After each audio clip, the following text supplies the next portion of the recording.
Matt DiBenedetto could be headed to Kaulig Racing. Kyle Larson shockingly announced that he'll run the 2024 Chili Bowl, and the first trailer for the Netflix documentary has been officially unveiled.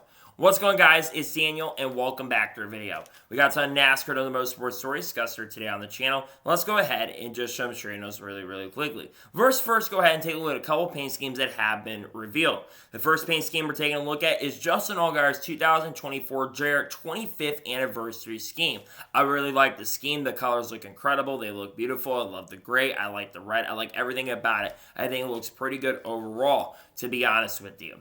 And the only other paint scheme we're taking a look at is Hailie Deegan's 2024 Viva scheme that we are going to see for multiple races throughout 2024. This scheme looks really solid in my opinion. I love the colors. I like the light green. I like the light purple. I think everything about the scheme looks absolutely incredible. And I think in general, this is a pretty good paint scheme in my honest and sincere opinion. And now we're going ahead and jump on to the next story of today's episode as we're talking about the New Hampshire Xfinity Series race as they have a new title sponsor. The title sponsor is going to be called the SciAps 200. SciAps, which we talk about them here later in this episode, they've had a big partnership with RSS Racing for the last couple of years, and now they'll be sponsoring the Xfinity Series race at New Hampshire. I think it's a pretty solid name in my opinion, and glad to see that they are going to be working with them in 2024. And now we're going ahead and jump on to the next story of today's episode as we're talking about the U.S. Air Force. As it was announced on Tuesday morning that the U.S. Air Force will sponsor Bubba Wallace in 2024 and 23XI Racing as well. While they are a new sponsor to 23XI Racing, they have sponsored Bubba Wallace in the past when they were working with them at Richard Petty Motorsports at a time when Bubba Wallace drove for the team from 2018 all the way, actually 10 to 2017, all the way to the end of 2024. Bubba went over to 23XI Racing. The paint scheme was not revealed, which is a little surprising because usually when you have a sponsor announcement, you tend to reveal the paint scheme. So though it's really good to see the U.S. Air Force, it's once again working with Bubba Wallace in 2024. Really happy about that, and sucks to see they're no longer with Legacy, but they're expected to make some sponsor announcements here in the not-so-distant future. And now we're going ahead and jump on to the next story of today's episode as we're talking about 5-Hour Energy. As it was announced on Tuesday morning that 5-Hour Energy is returning to motorsports for the first time since 2018 as they have signed with Rahal Linderman Lanigan Racing as an associate sponsor, and they will sponsor Pietro Fittipaldi in 2024. This will be the first time, like I mentioned, that 5-Hour Energy has been a sponsor in motorsports as they sponsored, the last time they sponsored was with Furnace Row Racing and Martin Truex Jr. Really good to see them coming back to motorsports in general, and it's pretty good to see they're working with Pietro Fittipaldi, who joins Rahal Linderman Lanigan Racing in 2024. Nonetheless, really exciting stuff, and glad to see that they're back working with them, and good to see they're working with Rahal Linderman Lanigan Racing starting in 2024. And now we're going ahead and jump on to the next story of today's episode as we're talking about FedEx. As it was reported, I believe, on Wednesday evening that according to Adam Stern, FedEx paint scheme count underscores recent big cuts in its NASCAR presence after the company went down in primaries from basically 100% all the way back to, or 82% back to 2020, down to 34% of 2023, and that number is expected to stay the same for 2024, as FedEx has begun cost cutting a lot. The good news is for Denny Hamlin fans, while FedEx has been cost-cutting a lot of things in NASCAR, they are still working a lot in other, Denny Hamlin has other sponsors coming in to work with him and supplement him throughout 2024, which I think is really going to help Denny Hamlin out in a pretty big way, as Denny Hamlin does have a multi-year contract with Joe Gibbs Racing. It's disappointing to see that they've been cutting back, but again, you've been seeing there's a lot of sponsors. They're not sponsoring for like full seasons anymore. FedEx had a long-term commitment for many years. They've been loyal to Denny Hamlin for a very long time, and Joe Gibbs Racing since the 2005 season. So in general, this doesn't shock or surprise me to see that they're cutting back for the first time in a long time. They've been cutting back for the last couple of years. It's disappointing to see this, but sadly, it's not shocking or surprising to see that they're continuing to cut back on sponsorship because it doesn't shock me, to be honest with you.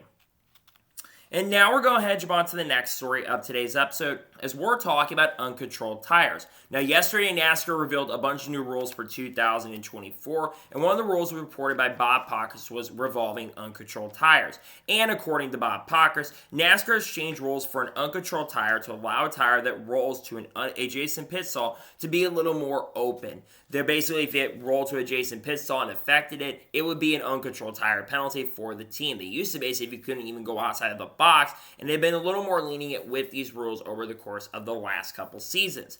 In general, I think this is a good move for the teams. I bet the teams are really, really happy about this overall, that they're being a little more lenient when it comes to these rules because you don't want them to be a little bit killer on this kind of stuff. Nonetheless, I think this is a good decision and a good move from NASCAR to make a new rule for uncontrolled tires, in my opinion. And now we're going to jump on to the next story of today's episode as we're talking about spotters. Now, apparently, according to a couple spotters in the industry, this is not a new rule, but Bob Pockrass noted this. So, according to Bob Pockrass, NASCAR will get the spotters will get to carry a device for timing and scoring, and will be able to use cell phones to communicate with the team and the drivers as well. Now, according to Freddie Kraft and Brian Keselowski, this is not a new rule that is coming into place. Basically, though, they think it's something new in the rule book that is coming into play. I'm glad to see, though, that they finally updated the rule book to make sure that rule is clear. A lot of teams have been doing this for a very, very long time, but I think it's a good decision to see that NASCAR has decided to update this rule. Overall, it does not shock or surprise me that they've updated the rule. That the spotters were asking for this kind of stuff. I think this overall is a pretty good and solid move, in my honest opinion, for them to update this rule. And now we're going to jump on to the next story of today's episode as we're talking about the National Fairgrounds. As this was reported by Bob Pockrass on Tuesday evening that according to him, the National Fair Board has okayed a request from National Fairgrounds owners Track Enterprises to run a race at the fairgrounds on June 27th. The reason they are allowing it is because the NASCAR Cup Series will be in town at the time.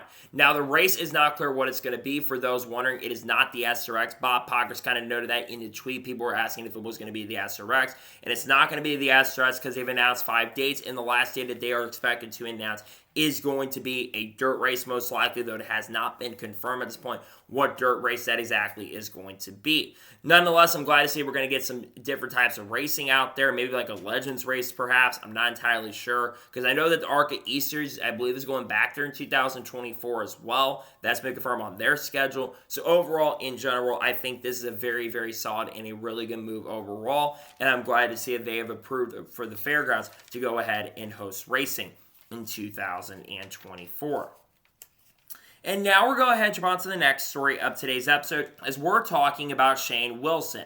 As it was announced on Tuesday or Wednesday that Shane Wilson will be the crew chief for Ty Dillon in 2024. Shane Wilson has been a veteran crew chief in NASCAR for many, many years. He's crew chief for drivers like Brendan Gaughan and is also crew chief last year for Matt Crafton as well. Look, Shane Wilson, in my opinion, a really, really solid crew chief. Obviously, we know that Ty Dillon's old crew chief that he had is expected to move up to the NASCAR Xfinity Series, not with the driver we originally thought. We'll talk about that driver here at the end of this episode. As for Ty Dillon having Shane come in, I think this is a very, very good move for Ty, and I think that Shane Wilson and Ty Dillon are going to work together very, very well, and I think it could lead to Ty Dillon having a very, very strong and great season in 2024. Nonetheless, I'm really excited about to see what Ty Dillon can do. I think this actually really helps Ty Dillon's chances of making the playoffs this year, and I actually have him making the Truck Series playoffs in 2024. But I think that with Shane coming in, I think that we will see Ty Dillon have a very solid and great year in 2024 in the Truck Series, and I think that Shane Wilson could really help this team do good in 2024. And now we're going ahead and jump on to the next story of today's episode as we're talking about Austin Green. As it was officially announced on Tuesday, shockingly, that Austin Green will run part-time in the NASCAR Xfinity Series in 2024 with Peterson Racing Group. For those who don't know, Austin Green, I believe, is 21 or 22 years old and has been a standout in the Trans Am Series. I think he contended for championships over the course of the last few years.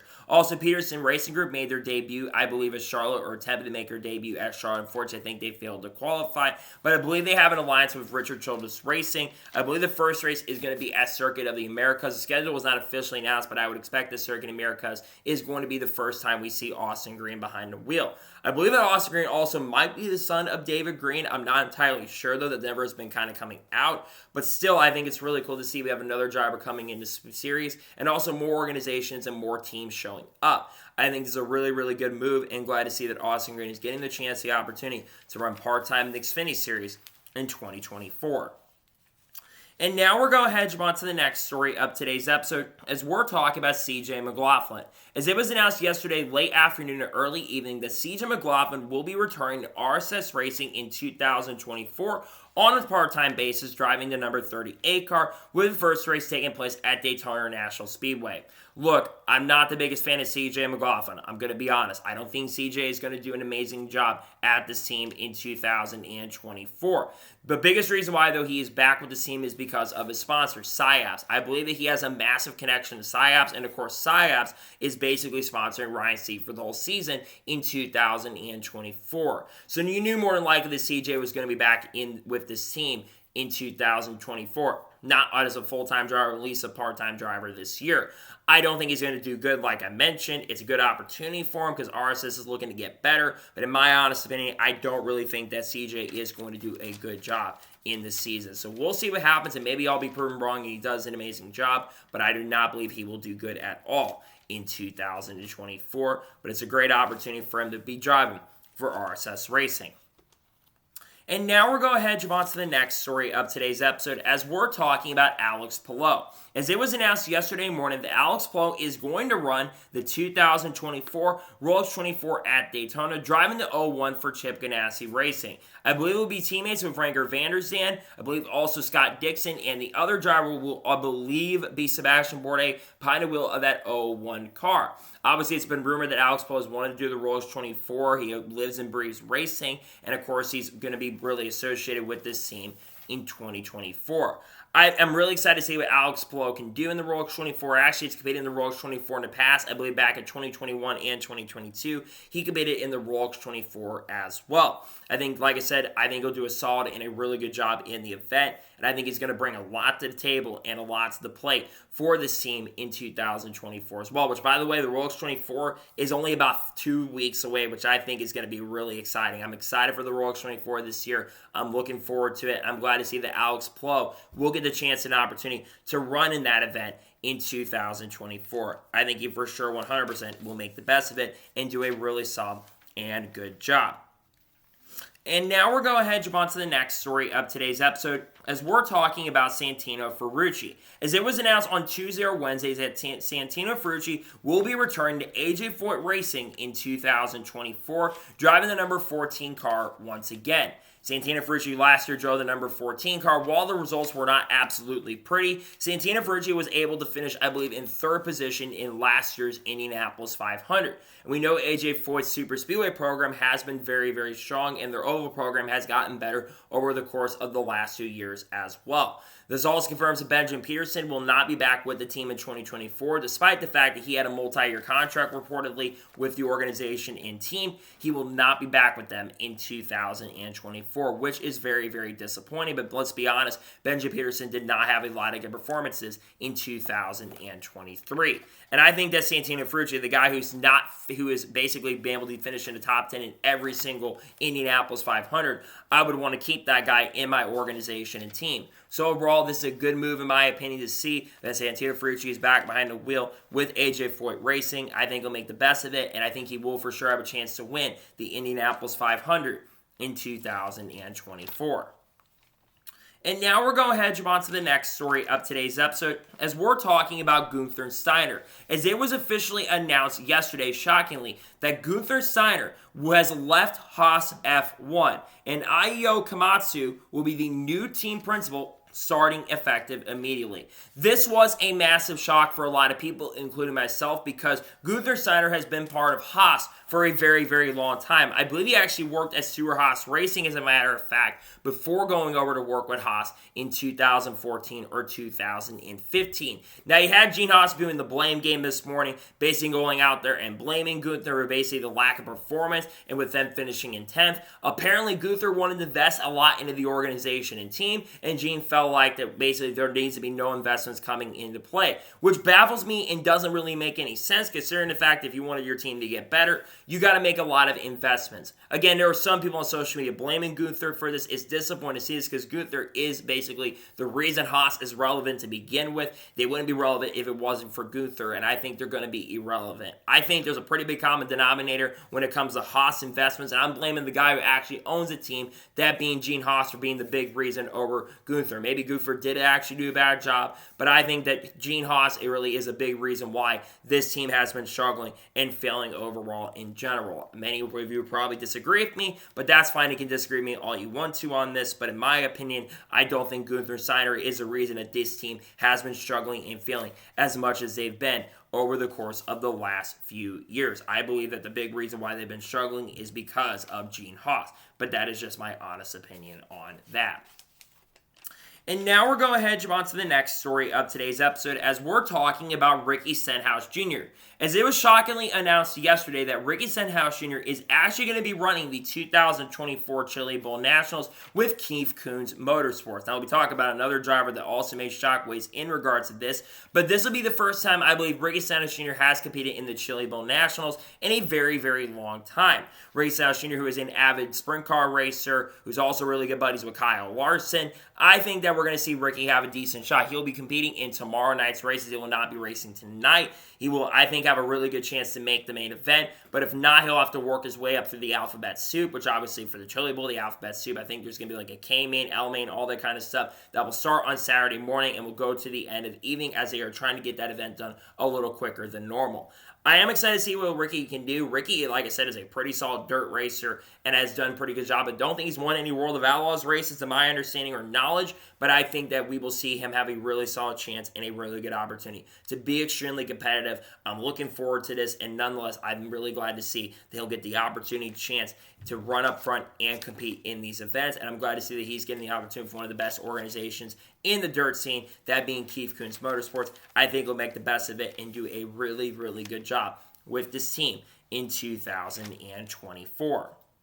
And now we're going ahead and jump on to the next story of today's episode as we're talking about Bubba Wallace. As it was announced this morning, that Bubba Wallace is going to be entering the Michelin Pilot Challenge, driving for Smoog Racing. Now, Bubba Wallace is not the only driver that will be with this organization from NASCAR. Corey Heim and John Nemechek also are going to be driving in the C as well with Bubba in this event. The Michelin Pilot Challenge race that takes place at Daytona, that I think the week before the Rolex 24, tends to be one of the more exciting races that takes place. And look, let's mainly talk about Bubba Wallace for a second. This is going to be a really good experience for him, considering Bubba Wallace has not been absolutely amazing on road courses. We know that he's been trying to get better and better, and going out and running this Michelin Pilot Challenge race, I think is really going to help him in a massive, massive way on road courses in the Cup Series, because if he's going to want to contend for a championship or make a deep run in the playoffs going forward, he is going to absolutely have to get better on road courses. And I think running this Michelin Pilot Challenge race, I think is really going to help him out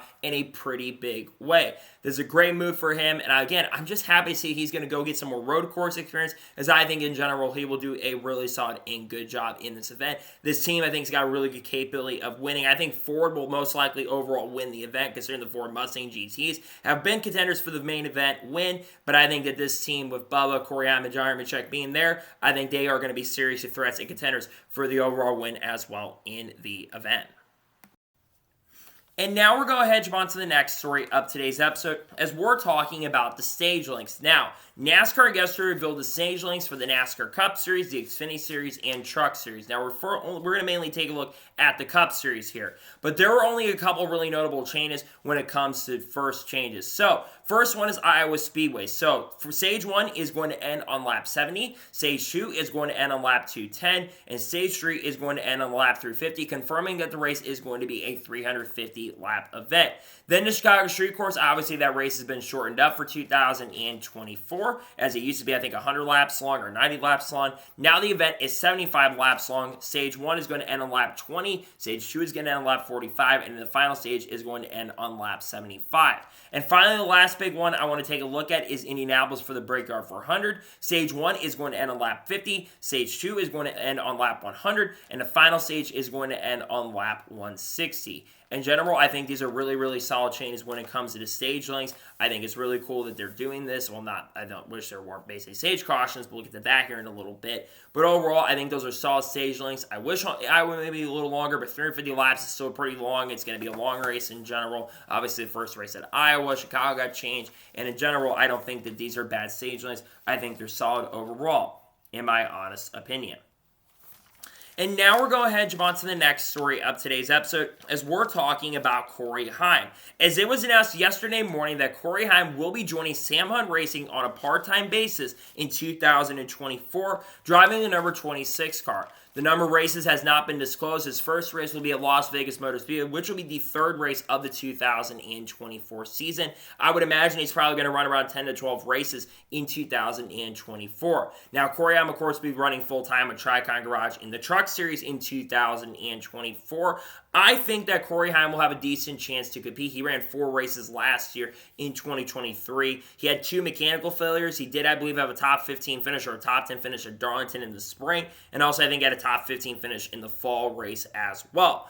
I think Corey Heim will do a solid job. Obviously, a lot of people wonder why he's not with Joe Gibbs Racing. Apparently, the reason is maybe the tie in basically JGR and Corey really don't like each other, something along those lines. I'm not entirely sure on that. But I think Sam Hunt Racing is eventually going to get a lot more support. Obviously, Turity really is working with them. And the fact now you've got Corey Heim coming into play, I think that this is a good move. It's a little surprising to see this, though, because a lot of us thought maybe we were going to see 2 full-time drivers at Sam Hunt Racing. Obviously, Sam Hunt Racing could announce the 24 car as early as today, and what's going on with that. Unclear who will be driving behind the wheel of that team in 2024. But nonetheless, I think this is a really good opportunity for Corey Heim. Like I said, I think he will for sure make the best of it, and I'm excited to see that he will get to run with this team in 2024, because I'm excited to see what he can do in the 2024 NASCAR season with Sam Hunt Racing. Glad to see him getting the opportunity chance to drive for them this upcoming season. And now we're going ahead and jump on to the next story of today's episode as we're talking about Roger Carruth. As a couple days ago, I believe on Tuesday, Roger Carruth put out a tweet, obviously with Dirty Mo Media kind of teasing who should we have as a door bumper clear guest. And Roger Carruth basically suggested that you should have me on the podcast so I can reveal my 2024 plans. Obviously, Roger Carruth has not announced what his 2024 plans are going to be at the moment, but I have a little bit of suspicion and inkling on where he might be going in 2024. It's a team that Roger has driven for in the past. My guess is Spire Motorsports or with Rev Racing. And the reason why I think it's one of those 2 teams is because of the fact that, one, Spire Motorsports, of course, got bought up by Kyle Busch Motorsports, and his name has been mentioned multiple times as a potential possibility to go over to that team in 2024, because I believe that Spire is going to run 3 or 4 trucks in 2024, and obviously they're still going to have that connection car with Nick Sanchez in 2024, which is going to be really solid equipment, by the way. And also another reason why a lot of people mention Spire is because they have massive Chevy connections. They've invested a lot of money into the team in recent years, and also you take a look at this. Roger actually has driven for Spire Motorsports in the past. He drove for them in 2022 to some solid performances. I almost finished in the top 10. His debut at Gateway, finished 11th. I was at that race to attend that, as a matter of fact, and also ran a couple other races where he showed a lot of potential of what he could be able to do and what he could be able to accomplish. In general, I think it'll be with Spire Motorsports in the number 7 truck. We know that Chase Purdy's going to be behind the wheel of that number 77 truck in 2024. I know some people have said Junior Motorsports, but that is not the case at the moment. Junior Motorsports will not be joining in 2024. It will not be going there in 2024. They're filled up for the season unless he goes there part-time in the 88 car, which, again, we don't know what's going on with Dale Jr. for the season. I think that Roger will be with Spire Motorsports in 2024, but we'll have to wait and see what happens where he ends up going in the 2024 NASCAR season. And now we're going ahead and jump on to the next story of today's episode as we're talking about iRacing. As it was officially announced on Tuesday, and really exciting news in regards to this, is that iRacing IndyCar have confirmed that they are back in business, signing a multi-year deal. And according to Adam Stern, IndyCar is working on a console deal that could start in 2025 or 2026. This is absolutely huge and amazing to see the IndyCar starting to finally fix some of the issues they've had in recent years. Obviously, you've been paying attention over the course of the last few years. IndyCar dropped their license agreement with iRacing about a year or 2 ago because of motorsports games. But in recent months, it was basically motorsports games that license fell through, and now iRacing and IndyCar are back to working together again. again. This is a great step in the right direction for IndyCar to go back to things working. The iRacing Indy 500 is back, and some exclusive other events as well are coming into play.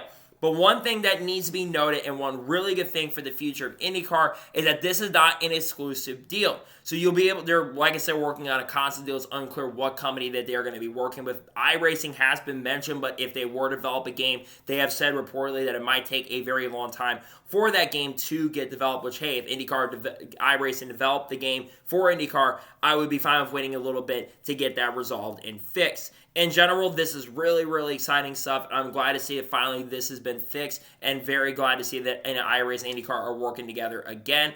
I know that there was a burnt bridge for a second, but I'm glad to see that things are back together and normal, and I'm glad to see that this situation has been officially resolved. Really happy about that, and glad to see that this issue has been resolved. And now we're going to jump on to the next story of today's episode, as we're talking about Kyle Busch, as Kyle Busch has another new sponsor. It's called Rebel Bourbon. Let's Go, which sponsors multiple different alcohol brands, including Evergreen, has brought in the Rebel Bourbon brand that is going to sponsor Kyle Busch for a select number of races for the next 2 years, in 2024 through 2025. This is really, really awesome to see that Kyle Busch is bringing a new company in. Kyle Busch has basically gone from being the candy man to the weed man and the alcohol/bourbon man, which I think is really, really crazy. But this sponsorship works a lot for Kyle Busch, for the kind of person he is. So I think it's really good to see that Kyle Busch is bringing a new sponsor in to this team in 2024. Because Kyle Busch has lost some new sponsors. If you take a look at the partner page, I think Mark III Vans is no longer on there. McLaren Girls is no longer on the website as well. And I know some people were trying to theorize some other sponsors were gone, but that is not the case. So in general, I think it's really good that Rebel's coming in. It's unclear how many races Rebel Bourbon is going to sponsor Kyle Busch each season. My best guess is around 5 to 6 races throughout each year. And the first race I believe that this company will be sponsoring is Richmond in March for Easter. Interesting to have alcohol on Easter, which makes a lot of sense, especially if you're going to drink wine on that day. But in general, I think this is a very, very good move to have a new sponsor like Rebel Bourbon come into play. And I think it's some pretty solid and really good sponsorship. The scheme looks really incredible, by the way. And I'm glad to see that Kyle Busch is bringing officially a new sponsor in for 2024. Really exciting and really good stuff overall, in my honest opinion. And now we're going to jump on to the next story of today's episode, as we're talking about the 2024 short track / road course package. As it was announced yesterday that NASCAR has officially unveiled the 2024 short track and road course package. Now, according to what the reporters come out, the Cup Series will now use a new diffuser and a 3-inch spoiler. That is an increase of 1 inch on the spoiler. Last year's NASCAR spoiler was a 2-inch spoiler for the short tracks and the road courses, and now it's a 3-inch spoiler. And also, I don't remember exactly what the new diffuser looks like, but they have a new diffuser coming into play. Now, there is likely going to be a Friday Cup Series practice. This is going to take place at Phoenix Raceway, and Bob Pockers even mentioned this morning, but it's very likely that there will be a Friday practice at Circuit of the Americas as well, a 50-minute practice so the teams can get used to the new details on these cars, meaning more practice will actually make it better for everybody. Now, one thing to be noted is that if you're not a big fan of the racing at the Clash is going to be still using the 2023 package, meaning the racing may not be as good. Now, obviously, NASCAR did have a next-gen test that took place a few weeks ago, back in December. Basically, in the first week of December, they had a test, and I guess the drivers were okay with it. We had drivers really happy about tire comp, and some people could definitely feel the difference with the new diffuser and with the new spoiler as well. Overall, I think that we need to see better racing, because it's no secret that the next-gen short track and road course racing has not been very good and has been underwhelming. Now, I will say the last couple races that we've seen this package use, I thought the racing wasn't bad. The Phoenix race was one of the better Phoenix races I've seen in a very long time. And Martinsville was the best race with the next-gen car, but still underwhelming compared to Martinsville standards. In general, when it does come to this package, I think that they had to make some pretty big changes to make the racing as good as possible, and hopefully these new changes coming into play can make it better. But in my personal opinion, the biggest thing that's going to fix a lot of these issues and these problems is basically adding more horsepower to these cars. If they would just go up to 750 or 800 horsepower like engineers like Bob Fisher and Doug Gates have said, you would, I think, get a lot better racing on the short tracks and the road courses, because that's what made the Gen 6 really good on those types of tracks, was they had quite a bit more horsepower as well. I think tire wasn't our big thing too, which It seemed like the tire the Goodyear used, which Goodyear stepped up to the plate to try to fix the problems.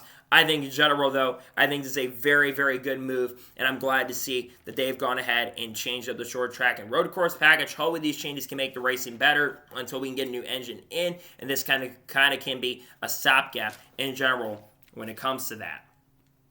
And now we're going to head on to the next story of today's episode as we're talking about road courses. Now, I mentioned something when it comes to stage lengths, but it was unfortunately confirmed yesterday that cautions will once again be at road courses at the end of stages in 2024. This change had gone effective at the Charlotte Roval. A lot of people thought it was for the Netflix documentary that we're going to be talking about here in just a little bit. But no, it was confirmed that they are bringing them back for 2024 as NASCAR, I think, feels like that the racing is not good without the cautions. But I absolutely disagree with this change for the road courses. Look, if you want to keep stage cautions at the ovals, that's fine. I completely understand that. But look, the reason I was a big fan of road courses not having stage cautions is, one, it made the races definitely a lot shorter, except, of course, Dakota, which turned into a chaos because everyone decided to send it into turn number 1. Luckily, NASCAR decided to extend the restart zones, or basically made everyone kind of go single file, something along those lines, or where the restart zone started,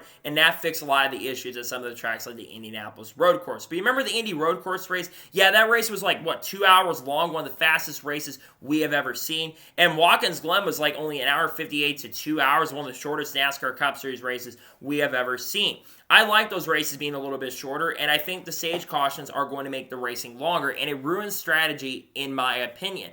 I feel like that NASCAR should have gone back to do what they did last year. And again, you're basically just trying to find a way to fix the issue because, again, this is basically just an excuse to bring the field a little bit closer, considering the fact that the racing hasn't been good. And by the way, it's your car that's the problem more than anything else, and it ruins strategy. I'm just not a big fan of them adding stage cautions. I'm not a big fan of them bringing it back. I think it's a bad move in general. I think it's a bad move overall. And obviously, I'm not a big fan of them making this change because I think for a lot of people, I'd rather have stage cautions at these not have stage cautions at these road courses, as I think the race would be a lot better if NASCAR was like, hey, let's just get rid of the stage cautions at the road courses and just fix the car itself and add horsepower, like I've already mentioned today. Please add more horsepower to the car to fix the problems, but I don't know if NASCAR is going to do that. So, in my opinion, I'm not a big fan of this change, but it's NASCAR's decision. At this point, we got to respect it, even though I completely disagree and I don't respect the decision. I guess we have to respect what NASCAR does, and maybe if they can fix the issue, maybe we can go back to not having stage cautions in the not-so-distant future. And now we're going to head on to the next story of today's episode as we're talking about Rowdy Energy. As it was announced yesterday, and Kyle Busch announced this as well, that Rowdy Energy is going to be shutting down in the coming weeks. Rowdy Energy had been owned by Kyle Busch from 2020 to 2024. Now, it had been definitely getting harder for sure to find Rowdy Energy, and it's sad to see that Rowdy Energy is going. But a lot of people are theorizing why Rowdy Energy might be going away. Apparently, there was a screenshot that was sent on social media from basically some sort of website, if I'm not mistaken, and apparently a group from California had done some testing on Rowdy Energy's power burn, which I'll get to that in a second, and apparently they have found not lead in it per se, but an excessive use in lead and mercury in it. Not a very good look because if you drink a lot of lead and mercury, it might be really, really bad day for you. Now, it does need to be noted that it does say Rowdy Energy products, but one thing a lot of people have forgotten to mention is that it's the power burn drinks. I've never had the power burn drinks before. It doesn't mention in the regular Rowdy cans. It sounds like it's for the power burn cans, so I never had any power burn cans, so thank God it might actually be a little bit okay. And I think Kyle Busch here is being a little safe. But I think that is not the only reason that I think Rowdy Energy is shutting down. The other big reason is, look, it's been harder to find the Rowdy Energy cans. I could find Rowdy Energy cans all the way back to last year in 2022, but they were less and less of them showing up. There was no more Walmart, Quick Trip. You sell them where I kind of live close to the Quick Trip. And basically, there was no more coming out there. And I think in general, they're just cutting back on it. And I think it makes a lot of sense to shut it down, especially if you got lawsuits that are coming your way. I think it's a really good decision to shut it down. And Kyle Busch is not the one making these cans. Granted, I know he's on the ownership side, but I don't know if Kyle Busch is the one that's making decisions to put as much lead and mercury in these cans as there was in there. So I'm not fully going to 100% blame Kyle for that, though Kyle Busch did have these cans come under his name, and maybe Kyle Busch could approve the decision. Just saying. But overall, it doesn't shock me to see the Rowdy Energy shutting down. I had thought they were going to shut down sooner, to be honest with you, but it's not a surprise to see they're shutting down. It's a shame to see this. Obviously, Kyle Busch has lost a lot of things in recent years. He lost Kyle Busch Motorsports, he lost Rowdy Manufacturing, and now Rowdy Energy is shutting down. Disappointed to see this news, but with some of the stuff that's kind of going around, it doesn't surprise or shock me to see that Rowdy Energy is no longer around anymore. Disappointing news to hear overall for sure, but not a major shock and surprise, especially if, like I said, with all the kind of rumors that are circulating in regards to that. And now we're going ahead and jump on to the first of three major stories in today's episode as we're talking about Netflix. Now, a lot of people on social media on Tuesday were asking, where is this NASCAR Netflix documentary that is coming out?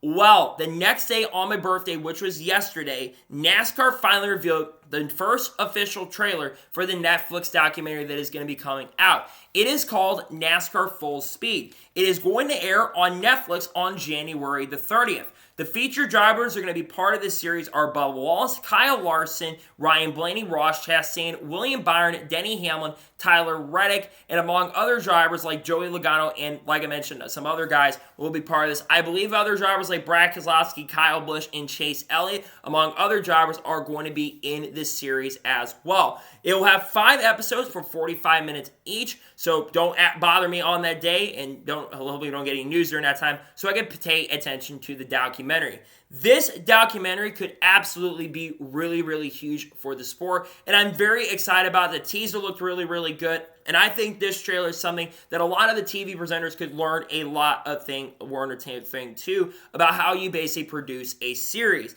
In general, I think this is very, very exciting for the sport because Netflix coming into play is absolutely huge. You look at Formula One, for instance. Formula One basically grew a lot with a younger demographic because of the Drive to Survive series, and it really grew, and we saw a lot of U.S. fans come into play. Now, I think that could have that same effect with NASCAR, where you get a lot of those fans that tune in from NASCAR Full Speed. Now, hopefully those fans don't act like Drive to Survive fans and think NASCAR is just the best sport, when there are other motorsports around. I love NASCAR, it's my favorite sport, but I hope it goes there. That being said, I really hope that this can attract that 18 to 34 demographic, because I think that's the goal for this series, is to try to get that younger demographic to tune in and watch the sport. And I think it has a really potential capabilities of that. This is also the same group that's producing this is people who produced The Last Dance, which is the documentary of Michael Jordan, which got a lot of praise. And also you have Dale Jr. as executive producer, Ben Kennedy and Tim Clark are also executive producers in this.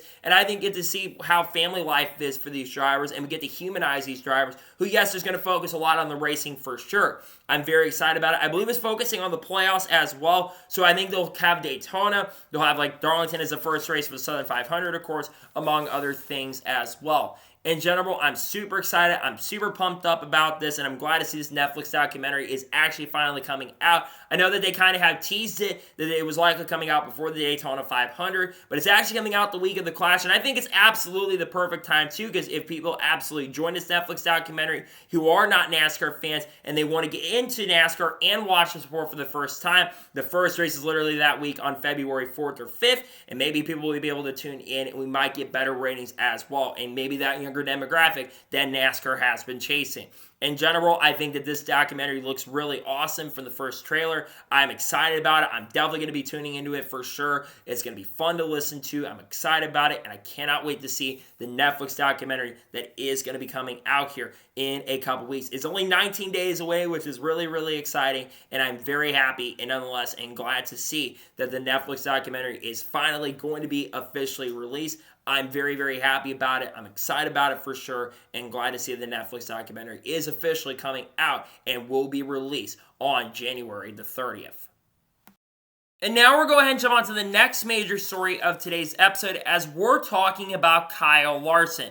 As Kyle Larson shockingly announced a couple days ago that he is going to be running the 2024 Chili Bowl Nationals driving for Keith Kunz Motorsports in the number 98 car. HendrickCars.com is going to sponsor him in the event as well. This is absolutely really shocking and massively surprising because a few days ago, I don't know if I've talked about this a few days ago, but a couple years ago, Kyle Larson, of course, did compete in the Chili Bowl Nationals. He won the Chili Bowl Nationals, I think, in 2020, 2021, and also, I believe, in 2022 as well, or around that time, before not racing in 2023 because of the purse money. Now, they actually did increase the purse money from $10,000 to $20,000, but I didn't think that would be enough for Kyle Larson to enter because Kyle Larson had kind of had a protest against the Chili Bowl Nationals and running the event because of how low the purses had been.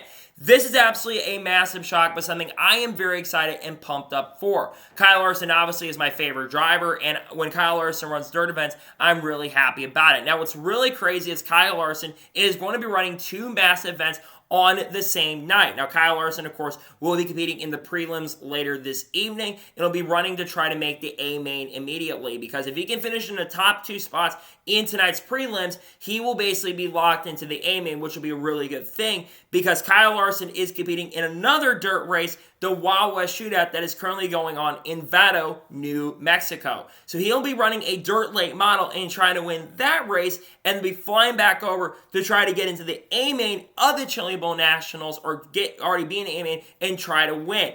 But I think Kyle Larson 100% has just become the favorite to win the Chili Bowl Nationals. I think he absolutely will be the guy to beat. And I think, like I said, you're going to have to be Kyle Larson to win the 2024 Chili Bowl Nationals this year. Don't get me wrong, they have drivers like Tanner Thorson in the event, but there's no drivers like Rico Abreu, and Christopher isn't in the event this year, sadly, though I imagine Christopher eventually would like to come back and run the Chili Bowl. Now, a lot of people wondering, why is Kyle Larson entering the race this year? My theory right now is there's two potential theories. One, Emma Hamm was kind of talking smack about Kyle Larson, and some theorize that. But another big reason is Kyle Larson loves racing.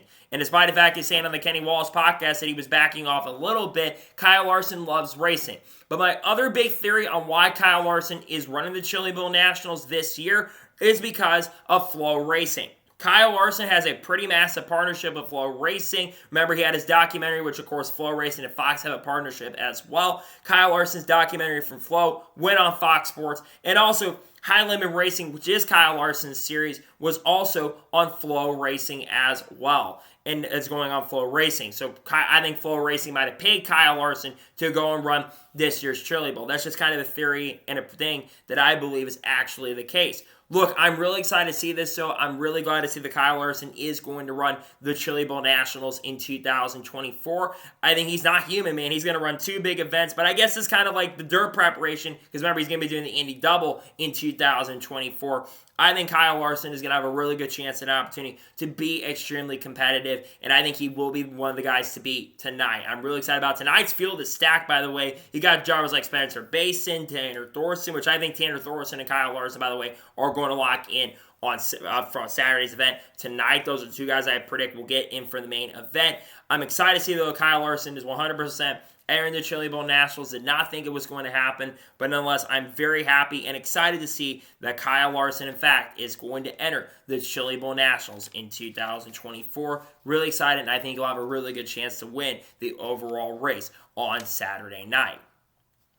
And now we're going ahead and jump on to the final major story of today's episode, as we're talking about some silly season rumors / potential moves. Now, Nick DeGroot from Motorsports.com put out an article, and Austin Canenzi kind of broke this down in multiple different articles on Motorsports.net, Motorsports Wire. But there are four big, interesting little silly season nuggets that came out from Nick DeGroot. According to him, the first big one is that Kaz Grala is currently, with some of the rumors going around, that Kaz Grala is currently linked to Ricker Racing. According to Nick DeGroot, Kaz Grala could run a majority of races with Rick Ware in 2024. Not the full season like the initial reports kind of suggested, but it sounds like he will potentially run a majority of the season with Rick Ware Racing in 2024. Casgarl obviously not returning to Sam Hunt Racing in the NASCAR Xfinity Series this upcoming season. I think it would be a really solid move. Kaz has made a couple select starts in the next-gen cars, so he does have a little bit of experience, and Rick Ware and RFK are looking toward the future, considering Brad Keselowski is not getting any younger. He is getting older, and I think he's looking for future replacements for him not too far down the road. So Kaz Gralla definitely could be going to Rick Ware. Another driver that could be going to Rick Ware, though, is Ryan Newman. Ryan Newman apparently is linked as one of two drivers that could be going there as well. Some mentioned Riley Herbst and Cole Custer as a possibility, but Ryan Newman could be going back to Rick Ware as well on a part-time basis in 2024. Ryan Newman, in my opinion, ran some select races with Rick Ware Racing in 2023 and had a couple solid runs, got a couple top 30 finishes, but Rick Ware is still looking to build that program up. Also, of course, Ryan Newman is a former RFK driver, and like I've already mentioned and said this, RFK and Rick Ware are getting tied a lot closer together. So Ryan Newman could be headed to Rick Ware in 2024. Moving on to another organization, Rick Ware Racing, we go to RFK. And according to this article, there's two drivers mentioned for the RFK number 60 car. One of those is Cam Waters. Cam Waters is expected to run 4 or 5 races with RFK in 2024. But another driver, and this one shocked me, was Ty Majeski. Ty Majeski could potentially be headed to RFK in 2024. Now, Ty Majeski has, in fact, driven for RFK Racing in the past in 2018 in the Xfinity Series. Part of that number 60 group that ran, which was a complete disaster. Basically, they only got 2 top 10 finishes in that time, and they had the most incidents with a combination with him, Austin Cindric, and Chase Briscoe, and it was very unsuccessful to say the least. But if Ty Majeski goes back to Cup, it'd be the first time being in the Cup Series, and it'd be really cool to see him get a chance and an opportunity to drive for RFK for a select number of races. So Ty Majeski could potentially be driving for RFK in 2024. And finally, the reason you probably clicked on this video, Matt DiBenedetto. Now, I talked about this on the channel a couple days ago, but according to the same article, Matt DiBenedetto is among one of the drivers that could be going to the number 16 car for Kaulig Racing in the NASCAR Cup Series in 2024. According to some reports and some people speculated this, he can run up to 20-ish races in 2024. We already know that AJ Allmendinger is going to be behind the wheel of the number 16 car for the Daytona 500. I would expect that AJ is most likely going to run all the all the super speedway races and the road course races, and potentially Matt DiBenedetto could run the other races as well. This is very, very interesting considering the fact that Matt DiBenedetto's name has been mentioned. A lot of people thought, because we go back a few weeks ago, and I talked about this, I believe, on Monday or Tuesday, I talked about the fact that Matt DiBenedetto had originally put out the pen emoji, the sign emoji. Then we had private porno on Twitter that indicated that Matt DiBenedetto was going to go to AM Racing full-time. Then it kind of got confirmed by Bob Hawkers that it's not entirely true. And now we've been hearing the rumors of Kaulig Racing as a potential possibility. Look, I'll say this about Matt DiBenedetto. Matt DiBenedetto is definitely one of my favorite. It's not one of my favorite drivers in the world, but he's someone I absolutely like a lot. And I think that he deserves an opportunity and chance. So let's look what he's done with the equipment he's been in. He got the Wood Brothers at playoffs in 2020 in the first years at that team with the COVID-19 pandemic nonetheless. And also Matt DiBenedetto, he got Rackley World Racing to the playoffs this year and got the team their first win. Now, I think Ty Dillon will do okay in that truck, but Matt DiBenedetto is a better driver than Ty Dillon. I just have to be realistic about that. And look, you don't go up against Denny Hamlin at Bristol if you're not good. In 2019, drove for Levine and nearly won that race. If Ryan Newman had not gotten in front of him, then Matt DiBenedetto likely goes on and wins the event. In general, I think that Matt DiBenedetto deserves this chance and opportunity, and I think he's going to make the best of it. And I think that we already know that Kaulig is looking at the future for 2024 and are trying to figure out their plans. And obviously, I think if they bring Matt DiBenedetto in, I think he'll do a solid job. He's not like a Kyle Larson or Kyle Busch level driver, but I think he's kind of like on the same level as Bubba Wallace. I think he's a solid driver, and if he had great equipment, I think he'd be a playoff contender. Obviously, he's not going to run the full season, most likely, with the team, but still, I think if he does end up going here in 2024, I think it'll be a really, really good and solid move for him. So it sounds like there's a good chance he could be heading here in 2024, but it's unclear at this particular moment point. We're just going to have to wait and follow around and see what happens in regards to that. But Matt DiBenedetto may be headed to Kaulig Racing in 2024 in the NASCAR Cup Series for a select number of races, but that number has not been disclosed. at this particular moment. So, that is for today's NASCAR news and motorsports news video. I want to thank you guys for watching. Please subscribe to the channel, notifications on, so if I win a video, it does go live on my channel. Find me on Twitter, Facebook, and Instagram, and support on Patreon as well. Link in the description below that, and comment your thoughts below on today's episode. Do you think Matt DiBenedetto is going to go to Kaulig or not? Let me know your thoughts in the comments below. And what are your thoughts about Kyle Larson entering the 2024 Chili Bowl Nationals? Let me know your thoughts in the comments below. There might be a second video up on the channel later today, but I'm not entirely sure if any major news breaks. Tomorrow on the channel, there's going to be 1 or 2 videos. We'll be having bowl predictions for 2024 dropping. There's also going to be a line of videos coming out really soon for Xfinity and trucks, and we got a lot of different type of content that's going to be dropping here not too far down the road. So anyways, like I said, I want to thank you guys for watching today's episode, and I'll see you guys next time for more awesome NASCAR content and other motorsports content on the channel like this. Take care, everybody.